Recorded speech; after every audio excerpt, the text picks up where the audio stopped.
Vamos lá então. Meu nome é Dulielton, eu sou professor de tecnologia e a gente vai ter uma série de vídeos aí falando sobre a lógica de programação, tá? Então vamos começar. O que de fato é essa lógica de programação? Qual o conceito de lógica de programação? Vamos lá. A lógica de programação é uma abordagem sistemática para a resolução de problemas por meio de instruções organizadas e claras. O principal objetivo é desenvolver um raciocínio que permita resolver problemas de forma eficiente e ordenada, de maneira que a máquina, ou seja, o computador, seja capaz de interpretar e executar o que a gente que a gente deu de comando para ele. Falando um pouco da lógica em si. A lógica da programação ela está intimamente ligada ao algoritmo. O que é o algoritmo? O algoritmo é uma sequência de passos lógicos para resolver um problema finito, certo? Ou resolver um problema, certo?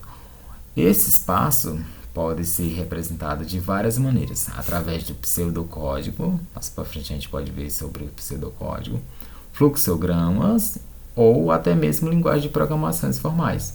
A exemplo disso, a gente tem as linguagens Python, JavaScript, que são as linguagens que estão mais em ascensão, que estão mais sendo utilizadas no momento hoje, certo? Algoritmos. O que é de fato um algoritmo? A gente já falou anteriormente, né? O que é um algoritmo? Uma sequência de passos para resolver problemas finitos, ou uma sequência de passos finitos para resolver um problema. Um algoritmo é a base da lógica de programação. Cada algoritmo deve ter 3 propriedades fundamentais. A finitude, lembra que eu falei qual que é o conceito de algoritmo? Sequência de passos finito. Finitude, ele deve terminar em algum ponto, eles não podem ser finito. Definição, cada passo, é claro. E a entrada e saída, ou seja, tem que entrar dados, esses dados tem que ser processado e gerado um resultado na tela para a gente, ou seja, esse resultado tem que ser impresso no console. Fluxograma é uma forma visual de representar uma sequência lógica de um algoritmo.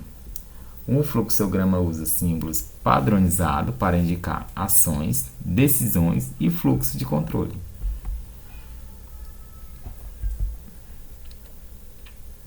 Estruturas básicas. As estruturas básicas da programação são as ferramentas principais que usamos para armazenar dados e interagir com eles.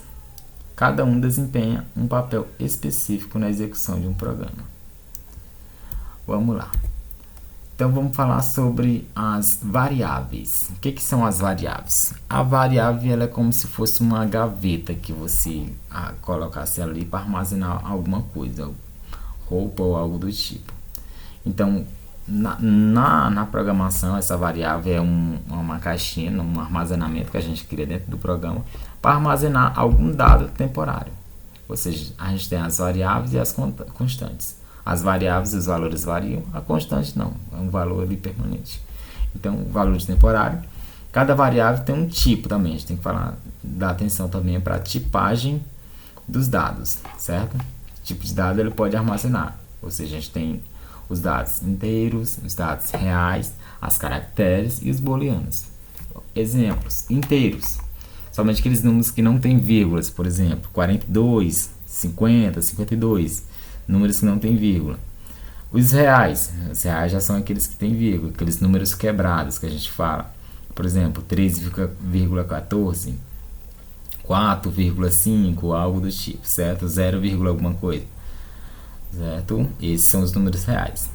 Os textos, normalmente nas variáveis, na programação formal mesmo, nas linguagens de programação, lá está como strings. Então, os textos normalmente é para armazenar texto mesmo, caracteres. O, L, Y e vírgula ou algo do tipo, certo?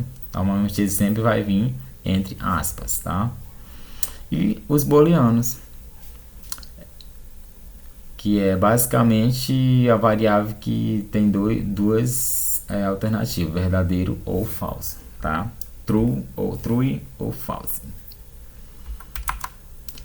Entrada e saída de dados. Programas geralmente precisam receber dados externos, que é a entrada, e exibir um resultado, que é a saída.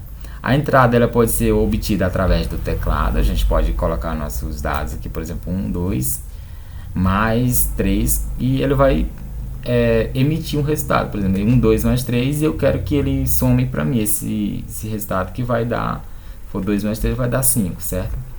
A entrada ela pode ser obtida através do teclado, já falei isso aqui. E a saída geralmente vai para a tela, o console, certo? Então, vocês, depois de estruturado o código, vocês clicam para rodar, e ele vai pedir para vocês colocar a sua entrada, colocar um número ou uma caractere, uma tomada de decisão, enfim.